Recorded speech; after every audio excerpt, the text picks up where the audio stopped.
सत श्री अकाल। न्यूज़ 18 पंजाब हरियाणा हिमाचल देख रहे सारे दर्शकों का स्वागत है। मैं हाँ विजयपाल सिंह बराड़। 6 बजे ਦੀਆਂ 6 ਵੱਡੀਆਂ खबरां लैके दर्शकों के सामने हाजिर हाँ। सब तो पहला कड़ा उतरवाउण तो भखे विवाद का जिक्र करते हाँ। श्री अकाल तख्त साहिब के जथेदार ने नोटिस लिया है कि पंजाब की धरती ते अजिही घटना होना निंदनयोग है। जथेदार अकाल तख्त साहिब ये कह रहे हैं कि पंजाब सरकार नूं इस ते सख्त कार्रवाई करनी चाहिए है। ये मंग की है जथेदार अकाल तख्त साहिब ने। दरअसल बठिंडा दे पॉलीटैक्निकल कॉलेज का एक मामला है। बठिंडा दे पॉलीटैक्निक कॉलेज दे विच एग्जाम चल रहे सी। एक जेई दी परीक्षा सी। जेई दा एग्जाम देने एक सिख नौजवान गया सी ते बाहर जदों चैकिंग हुंदी है, तलाशी हुंदी है, तो उस तलाशी के दौरान उसका कड़ा उतरवा लिया गया, जिस तो बाद इस नौजवान ने इतराज जताया। उस गल मीडिया दे विच उभरी ते उस तो बाद वख-वख जिहड़ियां जथेबंदियां ने, सिख जथेबंदियां वल्लों भी इस ते इतराज प्रगट किया गया, इसकी निंदा की गई। ते हुण अकाल तख्त साहिब के जथेदार ने भी इसकी निंदा की है और उन्होंने पंजाब सरकार नूं इस ते कार्रवाई करन दी गल कही है। सो बठिंडा के पॉलीटैक्निक कॉलेज का यह मसला है जिथे इस सिख नौजवान दे, जिसकी तस्वीर असी टीवी स्क्रीन ते दिखा रहे हाँ, चैकिंग दौरान इस नौजवान का कड़ा उतरवा लिया गया सी और इस नौजवान ने मौके ते इतराज भी प्रगट किया सी, पर उस वेले क्योंकि परीक्षा देन इसने जाना सी सो ये चला गया। बाद दे विच ये मामला सुर्खियां दे विच आया जदों इसने इस गल नूं जनतक किया ते उस तो बाद लगातार सिख जथेबंदियां वल्लों इसका विरोध किया गया। इस घटना की निंदा की गई कि पंजाब दे विच इस तरीके नाल एक सिख नौजवान दे ककार लहाउणा ये ठीक नहीं है, चाहे परीक्षा केंद्र च ही जा रहा होवे। कड़े ते किसी नूं की इतराज हो सकता है। आम तौर पर विदेशों के विच भी बहुत सारे जो ऐसे मामले होए ने उदों भी SGPC ने या जिहड़ियां धार्मिक शख्सियतां ने उन्होंने इसकी निंदा की है, पर बाहरले देशों के विच जे किते ऐसा कोई घटनाक्रम वापरदा है तो उत्थे ये समझा जाता कई बार कि उत्थों के लोग जिहड़े ने या जिहड़े कोई सिख कल्चर नाल संबंध नहीं रखते, शायद उन्होंने जानकारी नहीं हुंदी, या एयरपोर्ट्स ते जिवें कई बारी ऐसे मामले होए ने जिथे कोई बाहरले अधिकारी हुंदे ने उत्थे भी उतरवा ले जाते हैं। उत्थे ये जिक्र किया जाता है कि शायद उन्होंने कोई सिख रौ रीतां की जानकारी नहीं सी, इस करके हो गया। पर इत्थे पंजाब दे विच ये चीज़ जिहड़ी हुई है उस करके इस ते ज़्यादा इतराज प्रगटाए गए हैं। कौन नहीं जानता कि ककार जिहड़ा है वो सिखां दा और सिक्खी का एक विशेष जिहड़ा अंग है, हिस्सा है, ककार है। तो सानू शंका है कि ये जानबुझ के सिखां दीयां भावनावां नूं आहत करन दा जिहड़ा है वो कीता एक यतन हो सकता है, क्योंकि बाहरलियां स्टेटां 'च असीं मन सकते हैं भी चलो अधिकारियों नूं पता ना होएगा, लेकिन पंजाब की धरती के उत्ते हर शख्स चाहे वो किसी भी मजहब धर्म नाल संबंध रखता है वो सिखां दे ककारां बारे जरूर जानता है। तो जानने के बावजूद कड़ा नौजवान का उतराउणा, सिख नौजवान का कड़ा लहाउणा, ये पंजाब की धरती के उत्ते बेहद जिहड़ा है वो मंदभागा एक घिनौना कर्म है। पंजाब सरकार नूं इस पासे ध्यान देना चाहिए। जिहड़े भी दोषी है उन्होंने सख्त जिहड़ा है उन्हां ते कानूनी कार्रवाई जिहड़ी है वो होनी चाहिए। मामला यह है जी, मैं भी अपने बच्चे का इत्थे ਜਿਹੜਾ ਹੈ ਅੱਜ जेई ਦਾ ਇਮਤਿਹਾਨ ਹੈ ਉਹ ਦਿਵਾਉਣ ਆਏ ਸੀਗੇ, ਪਰ ਇੱਥੇ ਆ ਕੇ ਪਤਾ ਲੱਗਿਆ ਵੀ ਜਿਹੜੇ ਬੱਚੇ ਹੈ ਉਹਨਾਂ ਦੇ ਕੜੇ ਰਹਾ ਕੇ ਤੇ ਉਹਨਾਂ ਨੂੰ ਅੰਦਰ ਬਾੜਿਆ ਜਾ ਰਿਹਾ ਹੈ। ਤੇ ਮੈਂ ਅਬੋਹਰ ਤੋਂ ਕੋਈ ਮੁੰਡਾ ਆਇਆ ਸੀ ਅਰਸ਼ਪ੍ਰੀਤ ਸਿੰਘ, ਉਹ ਬੱਚੇ ਦਾ ਕੜਾ ਬਿਲਕੁਲ ਪਤਲਾ ਸੀ, ਉਹਦਾ ਬਹੁਤ ਟਾਈਟ ਕੜਾ ਸੀ। ਉਹ ਕਹਿੰਦਾ ਵੀ ਸਰ ਮੈਂ ਕੜਾ ਲਾਉਣਾ ਨਹੀਂ ਚਾਹੁੰਦਾ, ਮੇਰੀ ਆਸਥਾ ਹੈਗੀ, मैं धार्मिक तौर पर मैं कड़ा नहीं लाना चाहता आपका। वो कहते भी नहीं, ये कड़ा लाहे तो बिना तेनों असीं अंदर नहीं जान देंगे, तू साइड ते हो जा। उन्होंने साइड ते करके खड़ाता भी तू जा, जे तू कड़ा लाहेगा तो तू अंदर वड़ सकता, नहीं तू अंदर नहीं वड़ सकता। ते अगली वड्डी खबर दा रुख करते हैं। ब्रेकिंग नंबर 5 बंदी सिंघां दी रिहाई दा मसला। बंदी सिंघां दी रिहाई दे मसले दे संदर्भ दे विच पिछले दिनी अकाल तख्त साहिब दे जथेदार ने एक अपील की सी ते हुण उस अपील ते अमल होना शुरू हो गया। श्री हरमंदर साहिब दे बाहर बंदी सिंघां दी रिहाई दी मंग नूं लैके पोस्टर लगे ने। अकाल तख्त साहिब के जथेदार ने कहा सी कि जगह जगह पोस्टर लाए जान और पोस्टर ला के नौजवान पीढ़ी नूं जागरूक किया जाए। सो पोस्टर लगने शुरू हो गए ने।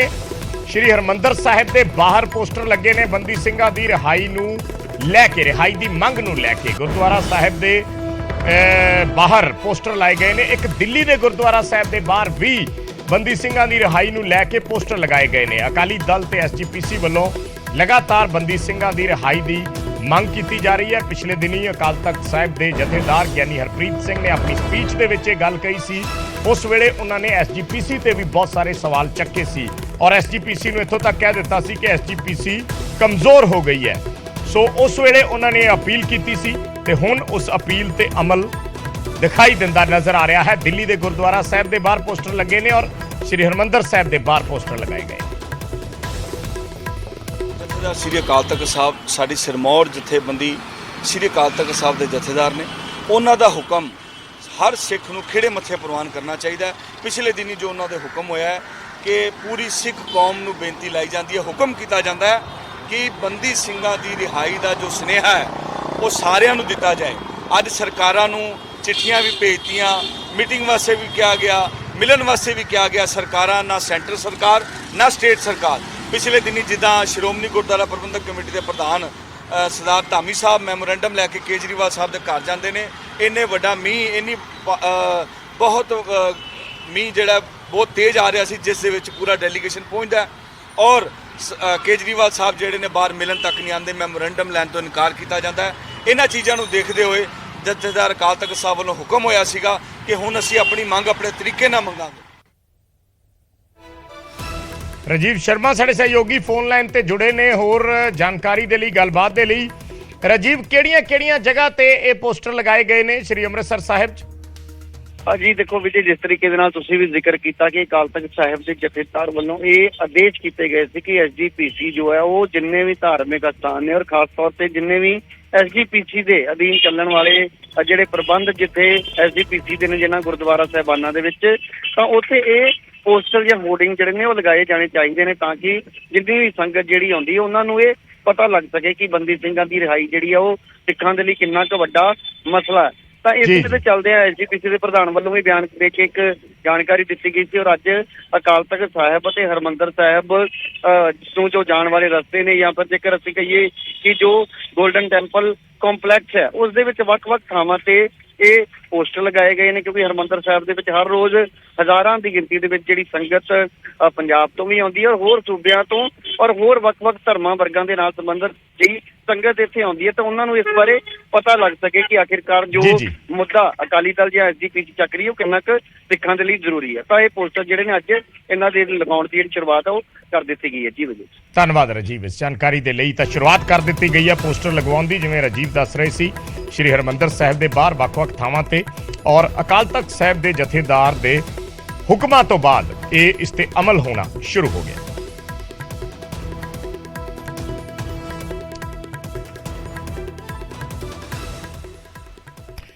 ਤੇ ਅਗਲੀ ਵੱਡੀ ਖਬਰ ਦਾ ਰੁਖ ਕਰਦੇ ਹਾਂ। ਬ੍ਰੇਕਿੰਗ ਨੰਬਰ 4, ਬਠਿੰਡਾ ਦੇ ਵਿੱਚ ਏਜੀਟੀਐਫ ਨੇ 2 ਗੁਰਗੇ ਕਾਬੂ ਕੀਤੇ ਨੇ ਏਜੀਟੀਐਫ ਵੱਲੋਂ ਔਰ ਇਹ ਗੁਰਗੇ ਗੋਲਡੀ ਬਰਾੜ ਦੇ ਕਰੀਬੀ ਨੇ। ਹਰਿਆਣਾ ਭੱਜਣ ਦੀ ਇਹ ਕੋਸ਼ਿਸ਼ ਕਰ ਰਹੇ ਸੀ। ਬਠਿੰਡਾ 'ਚ ਏਜੀਟੀਐਫ ਨੇ ਕਾਰਵਾਈ ਕੀਤੀ ਹੈ।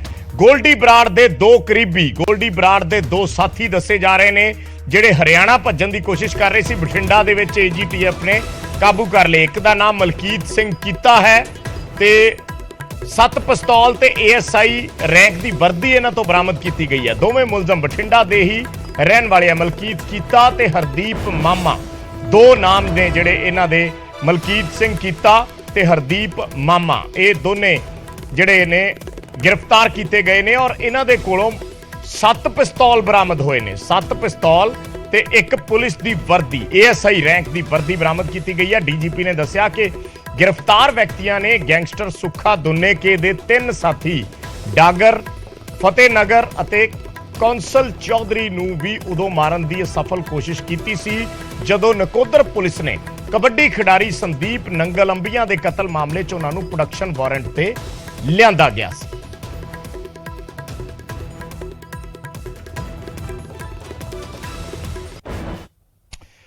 ते तीसरी वड्डी खबर, ब्रेकिंग नंबर 3, ਵਿੱਕੀ ਮਿੱਡੂ ਖੇੜਾ ਦੇ ਕਤਲ ਮਾਮਲੇ ਦੇ ਨਾਲ ਜੁੜੀ ਹੋਈ। ਨਿਊਜ਼ 18 ਕੋਲ ਐਕਸਕਲੂਸਿਵ ਵਿੱਕੀ ਮਿੱਡੂ ਖੇੜਾ ਦੀ ਚਲਾਨ ਦੀ ਕਾਪੀ ਹੈ ਔਰ ਇਸ ਕਾਪੀ ਦੇ ਵਿੱਚ ਚਾਰਜ ਸ਼ੀਟ ਦੇ ਵਿੱਚ ਸਭ ਤੋਂ ਵੱਡਾ ਖੁਲਾਸਾ ਹੋਇਆ ਕਿ ਇਹ ਸਾਜ਼ਿਸ਼ ਅਰਮੀਨੀਆ ਦੀ ਜੇਲ੍ਹ 'ਚ ਰਚੀ ਗਈ ਸੀ। ਗੌਰਵ ਉਰਫ ਲੱਕੀ ਪਟਿਆਲ ਜੋ ਅਰਮੀਨੀਆ ਦੀ ਜੇਲ੍ਹ ਦੇ ਵਿੱਚ ਬੰਦ ਸੀ, ਸੋ ਲੱਕੀ ਪਟਿਆਲ ਨੇ ਇਹ ਸਾਰੀ ਪਲੈਨਿੰਗ ਕੀਤੀ ਸੀ। ਸ਼ਗਨਪ੍ਰੀਤ ਤੇ ਮਿੱਡੂ ਖੇੜਾ ਦੀ ਰੇਕੀ ਕਰਨ ਦੇ ਇਲਜ਼ਾਮ ਨੇ ਔਰ ਇਹ ਵੀ ਖੁਲਾਸਾ ਪੁਲਿਸ ਦੀ ਚਾਰਜਸ਼ੀਟ ਦੇ ਵਿੱਚ ਹੋਇਆ ਹੈ।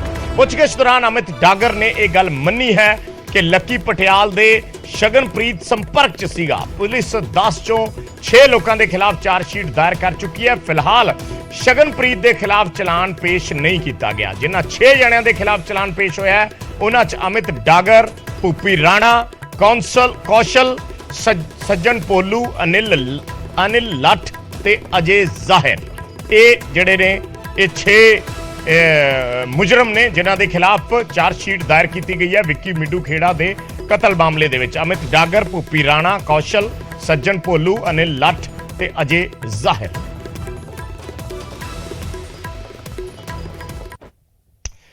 ਤੇ ਅਗਲੀ ਵੱਡੀ ਖਬਰ ਬ੍ਰੇਕਿੰਗ ਨੰਬਰ 2। ਪੰਜਾਬ ਦੇ ਵਿੱਚ ਫਿਰ ਏਜੀ ਨਵੇਂ ਆ ਗਏ ਨੇ। ਪੰਜਾਬ ਦੇ ਵਿੱਚ ਏਜੀ ਬਦਲੇ ਗਏ ਨੇ। 10 ਮਹੀਨਿਆਂ ਦੇ ਵਿੱਚ ਪੰਜਾਬ ਨੂੰ 5ਵਾਂ ਨਵਾਂ ਏਜੀ ਮਿਲਣ ਜਾ ਰਿਹਾ ਹੈ। ਅਨਮੋਲ ਰਤਨ ਸਿੱਧੂ ਨੇ ਅਸਤੀਫਾ ਦੇ ਦਿੱਤਾ ਹੈ ਆਪਣੇ ਅਹੁਦੇ ਤੋਂ। ਜਿਹੜੇ ਮੌਜੂਦਾ ਏਜੀ ਸੀ, ਨਵੀਂ ਸਰਕਾਰ ਬਣਦੇ ਹੀ ਅਨਮੋਲ ਰਤਨ ਸਿੱਧੂ ਨੂੰ ਏਜੀ ਲਾਇਆ ਗਿਆ ਸੀ ਤੇ ਹੁਣ ਅਗਲੀ ਜ਼ਿੰਮੇਵਾਰੀ ਵਿਨੋਦ ਕਈ ਨੂੰ ਦਿੱਤੀ ਜਾ ਰਹੀ ਹੈ। ਵਿਨੋਦ ਕਈ ਸੀਨੀਅਰ ਐਡਵੋਕੇਟ ਨੇ ਪੰਜਾਬ ਹਰਿਆਣਾ ਹਾਈ ਕੋਰਟ ਦੇ ਔਰ ਮੁੱਖ ਮੰਤਰੀ ਨੇ ਖੁਦ ਇਸ ਬਾਬਤ ਜਾਣਕਾਰੀ ਦਿੱਤੀ ਹੈ ਕਿ ਅਸੀਂ ਵਿਨੋਦ ਕਈ ਨੂੰ ਇਹ ਜ਼ਿੰਮੇਵਾਰੀ ਦੇਣ ਜਾ ਰਹੇ ਹਾਂ। ਅਨਮੋਲ ਰਤਨ ਸਿੱਧੂ ਨਿੱਜੀ ਕਾਰਨਾਂ ਦਾ ਹਵਾਲਾ ਦੇ ਕੇ ਇਸ ਪੋਸਟ ਤੋਂ ਪਿੱਛੇ ਹਟ ਗਏ ਨੇ। ਆਪਣਾ ਅਸਤੀਫਾ ਸੌਂਪ ਦਿੱਤਾ ਹੈ। 19 ਤਰੀਕ ਨੂੰ ਉਹਨਾਂ ਨੇ ਅਸਤੀਫਾ ਭੇਜਿਆ ਸੀ। ਸੀਐਮ ਵੱਲੋਂ ਕੋਸ਼ਿਸ਼ ਹੋਈ ਉਹਨਾਂ ਨੂੰ ਮਨਾਉਣ ਦੀ। ਖੁਦ ਸੀਐਮ ਨੇ ਇਹ ਗੱਲ ਕਹੀ ਕਿ ਅਸੀਂ ਉਹਨਾਂ ਨੂੰ ਕਿਹਾ ਕਿ ਤੁਸੀਂ ਥੋੜੇ ਦਿਨ ਹੋਰ ਰੁਕ ਜਾਓ, ਸੋਚ ਲਓ, ਪਰ ਏਜੀ ਨੇ ਇਨਕਾਰ ਕਰ ਦਿੱਤਾ ਤੇ ਅਖੀਰ ਉਹਨਾਂ ਦਾ ਅਸਤੀਫਾ ਸਰਕਾਰ ਵੱਲੋਂ ਮਨਜ਼ੂਰ ਕਰ ਲਿਆ ਗਿਆ। ਸੋ ਉਸ ਤੋਂ ਬਾਅਦ ਹੁਣ ਵਿਨੋਦ ਕਈ ਨੂੰ ਇਹ ਜ਼ਿੰਮੇਵਾਰੀ ਦਿੱਤੀ ਜਾ ਰਹੀ ਹੈ ਔਰ ਵਿਨੋਦ ਕਈ ਵੱਲੋਂ ਦਿੱਲੀ ਦੇ ਸੀਐਮ ਔਰ ਆਪ ਸੁਪਰੀਮੋ ਅਰਵਿੰਦ ਕੇਜਰੀਵਾਲ ਤੇ ਮੁੱਖ ਮੰਤਰੀ ਭਗਵੰਤ ਮਾਨ ਦਾ ਧੰਨਵਾਦ ਕੀਤਾ ਗਿਆ ਹੈ।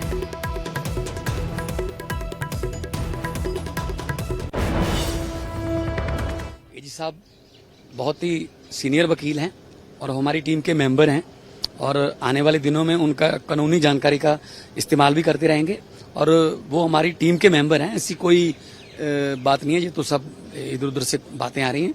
तो अनमोल रतन सिद्धू जी जो थे उन्होंने इस्तीफा दिया। कुछ उनकी आने वाले दिनों में कुछ उनकी पहले जो एंगेजमेंट थी, कमिटमेंट्स थी, वो लिखा भी है उन्होंने अपने उसमें। 2-4 दिन तो मतलब मैंने भी कहा कि देख लो अगर चलता है कुछ। वो कहते नहीं जी मैं कोई किसी बात से दुखी नहीं हूं, लेकिन मेरा इस्तीफा एक्सेप्ट कर लीजिए। गवर्नमेंट ने एक और सीनियर वकील विनीत घई जी को जो है एजी नियुक्त किया है। हम चाहते हैं ऐसा एजी के साथ ऐसी टीम हो ताकि हमें बाहर से बड़ी महंगे फीसों वाले वकील ना जो है हायर करने पड़े। मतलब आपदियाँ प्री ऑक्यूपेशंस है उस करके बाकी I have high regards for my chief minister, high regards for the convener of the party Kejriwal साहब एंड राघव चड्डा जी आल्सो। बड़ी अच्छी तरह टीम बनी सी, जिवें गाइड करते सी उवें अगे चलते सी ते चलते भी रहांगे, कोई यही गल नहीं। पर मेरिया कुछ आपदियाँ सीगियां मजबूरियां, प्री ऑक्यूपेशंस सीगियां ते आई एम थैंकफुल। ਪਹਿਲਾਂ ਮੈਂ ਸਭ ਨੂੰ ਪਹਿਲਾਂ ਧੰਨਵਾਦ ਕਰਨਾ ਚਾਹੂੰਗਾ ਸ਼੍ਰੀ ਕੇਜਰੀਵਾਲ ਜੀ ਦਾ, ਚੀਫ ਆਮ ਆਦਮੀ ਪਾਰਟੀ ਦੇ, ਭਗਵੰਤ ਮਾਨ ਜੀ ਦਾ, ਚੀਫ ਮਿਨਿਸਟਰ ਪੰਜਾਬ, ਜਿਨ੍ਹਾਂ ਨੇ ਮੈਨੂੰ ਇਸ ਲਾਇਕ ਸਮਝਿਆ ਕਿ ਮੈਨੂੰ ਇਸ ਪੋਸਟ ਦੀ ਰਿਸਪੌਂਸਿਬਿਲਿਟੀ ਦਿੱਤੀ। ਤੁਹਾਨੂੰ ਮੈਂ ਦੱਸਣਾ ਚਾਹਾਂਗਾ ਕਿ ਇਹ ਬਿਲਕੁਲ ਮੈਰਿਟ ਤੇ ਹੈ। ਮੈਂ ਕਿਸੇ ਪਾਰਟੀ ਦੇ ਕਿਸੇ ਬੰਦੇ ਨੂੰ ਜਾਣਦਾ ਨਹੀਂ, ਆਮ ਆਦਮੀ ਨਹੀਂ, ਕਿਸੇ ਵੀ ਪਾਰਟੀ ਦੇ। ਸੋ ਇਹ ਕ੍ਰੈਡੀਬਿਲਿਟੀ ਪਾਰਟੀ ਦੀ ਹੈ, ਜਿਸ ਪਾਰਟੀ ਨੇ ਮੈਨੂੰ out of merit they thought that he is a person who can be picked up on merits. I was called by the party. मैं ਤੁਹਾਨੂੰ ਦੱਸਣਾ ਚਾਹਾਂਗਾ I never approached anybody. The party called me on merits और party ने ਮੈਨੂੰ merit ਤੇ ਬੁਲਾ ਕੇ and they have thought of appointing me as Advocate General. ਤਾਂ ਪਿਛਲੇ 10 ਮਹੀਨਿਆਂ ਦੇ ਵਿੱਚ 5 ਏਜੀ ਬਦਲੇ ਗਏ ਨੇ। 5 ਏਜੀ ਬਦਲੇ ਗਏ ਨੇ ਪਿਛਲੇ 10 ਮਹੀਨਿਆਂ ਦੇ ਵਿੱਚ। ਅਸੀਂ ਉਹਨਾਂ ਦੇ ਨਾਮ ਤੇ ਤਸਵੀਰਾਂ ਟੀਵੀ ਸਕਰੀਨ ਤੇ ਦਿਖਾ ਰਹੇ ਹਾਂ।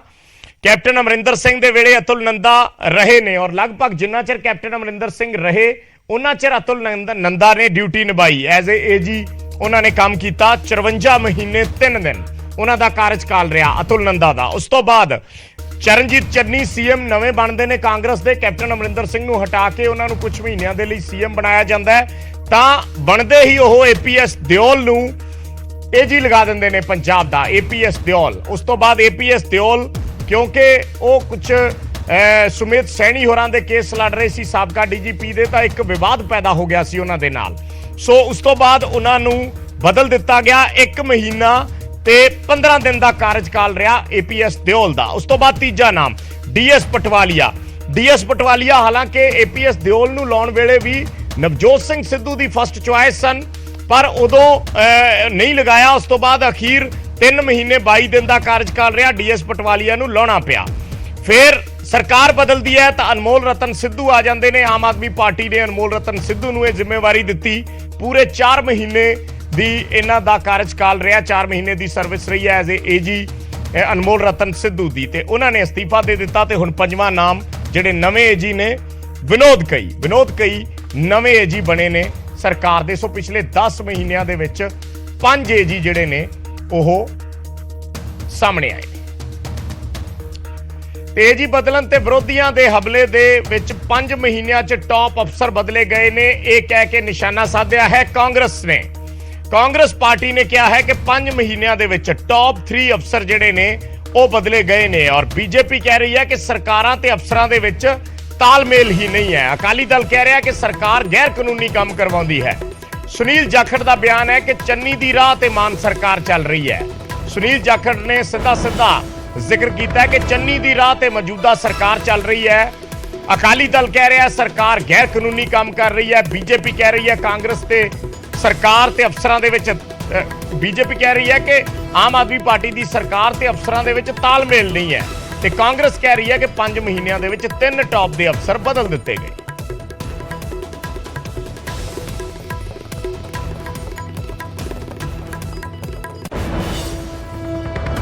ਪੰਜਾਬ ਦੇ ਐਡਵੋਕੇਟ ਜਨਰਲ ਸ਼੍ਰੀ ਅਨਮੋਲ ਰਤਨ ਸਿੱਧੂ ਜੀ ਨੇ ਅਸਤੀਫਾ ਦੇ ਦਿੱਤਾ ਹੈ ਔਰ ਨਿੱਜੀ ਕਾਰਨ ਦੱਸੇ ਨੇ। ਬੜੇ ਵਿਅਕਤੀ ਜਦੋਂ ਅਸਤੀਫਾ ਦਿੰਦੇ ਆ ਉਹ ਕਿਸੇ ਨੂੰ ਅਕਿਊਜ਼ ਨਹੀਂ ਕਰਦੇ, ਉਹ ਮਰਿਆਦਾ 'ਚ ਰਹਿੰਦੇ ਆ। ਉਹੀ ਕੰਮ ਸਿੱਧੂ ਸਾਹਿਬ ਨੇ ਕੀਤਾ। ਉਹਨਾਂ ਨੇ ਕਿਹਾ ਕਿ ਨਿੱਜੀ ਕਾਰਨ, ਪਰ ਕਾਰਨ ਸਰਕਾਰ ਦੇ ਨੇ ਔਰ ਸਰਕਾਰ ਦਿੱਲੀ ਤੋਂ ਚੱਲ ਰਹੀ ਹੈ। ਹਰ ਵਿਅਕਤੀ ਦਾ ਜੋ ਇਹਦੇ 'ਚ ਕੰਮ ਕਰਦਾ ਅਫੀਸਰ ਜਾਂ ਐਡਵੋਕੇਟ ਜਨਰਲ ਜਾਂ ਡੀਜੀਪੀ, ਉਹਨਾਂ ਦਾ ਦਮ ਘੁੱਟਣ ਲੱਗ ਜਾਂਦਾ ਤੇ ਕਦੇ ਅਹਿਮ ਪਦਾਂ ਤੋਂ ਲੋਕ ਆਪਣੇ ਆਪ ਛੱਡ ਕੇ ਜਾ ਰਹੇ ਆ। ਇੱਕ ਬਹੁਤ ਬੜੀ ਕਾਰਨ ਹੈਗਾ ਇਹ। ਮੈਂ ਸਮਝਦਾ ਕਿ ਇਹ ਅਹਿਮ ਪਦਾਂ ਨੂੰ ਇਸ ਤਰ੍ਹਾਂ ਘੁੱਟਣ 'ਚ ਕੰਮ ਕਰਨਗੇ ਤਾਂ ਸਰਕਾਰ ਦੀ ਹੈਲਥ ਦੇ ਬਾਰੇ ਤੁਸੀਂ ਜਾਣ ਸਕਦੇ ਹੋ ਇਹਨਾਂ ਦੀ ਸਰਕਾਰ ਕਿਸ ਤਰ੍ਹਾਂ ਚੱਲ ਰਹੀ ਹੈ। ਤੇ ਆਮ ਆਦਮੀ ਪਾਰਟੀ ਨੂੰ ਔਰ ਭਗਵੰਤ ਮਾਨ ਜੀ ਨੂੰ ਇਹੀ ਪ੍ਰਾਰਥਨਾ ਕਿ ਇਸ ਨੂੰ ਪੰਜਾਬ ਤੋਂ ਚਲਾਓ, ਦਰੁਸਤ ਤਰੀਕੇ ਨਾਲ ਚਲਾਓ, ਮਰਿਆਦਾ 'ਚ ਰਹਿ ਕੇ ਚਲਾਓ।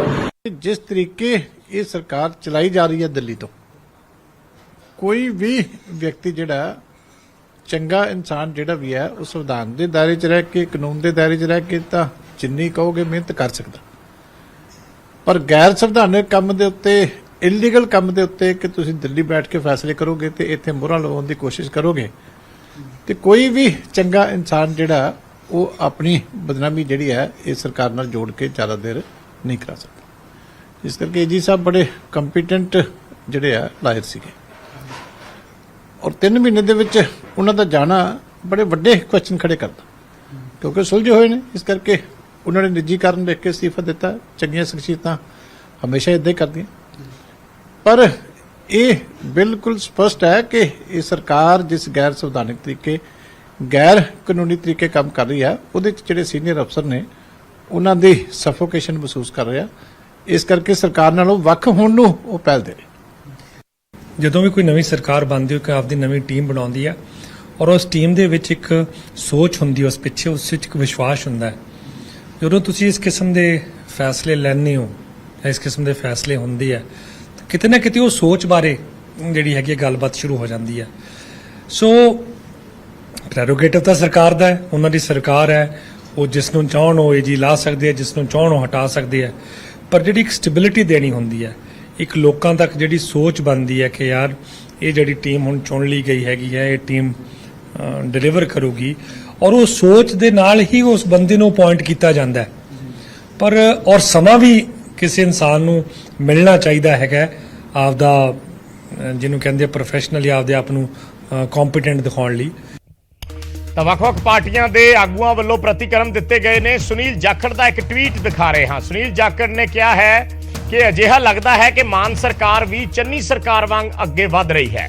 ਕੁਝ ਸਮਾਨਤਾਵਾਂ ਉਦੋਂ ਵੀ ਪਹਿਲਾਂ ਡੀਜੀਪੀ ਹਟਾਇਆ ਗਿਆ ਤੇ ਫਿਰ ਏਜੀ, ਤੇ ਹੁਣ ਵੀ ਉਹੀ ਸਕ੍ਰਿਪਟ ਦੁਹਰਾਈ ਜਾ ਰਹੀ ਹੈ, ਸਿਰਫ ਕਿਰਦਾਰ ਬਦਲੇ ਨੇ। ਪਹਿਲਾਂ ਹਰੀਸ਼ ਸਰਕਾਰ ਨੂੰ ਉਂਗਲੀਆਂ ਤੇ ਨਚਾਉਂਦੇ ਸੀ ਤੇ ਹੁਣ ਰਾਘਵ ਚੱਡਾ।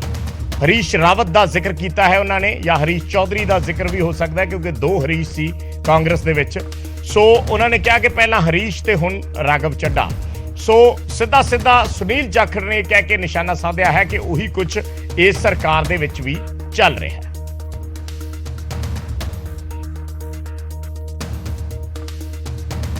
ਇੱਕ ਛੋਟਾ ਜਿਹਾ ਕਮਰਸ਼ੀਅਲ ਬ੍ਰੇਕ, ਜਲਦ ਵਾਪਸ ਆਉਂਦੇ ਹਾਂ।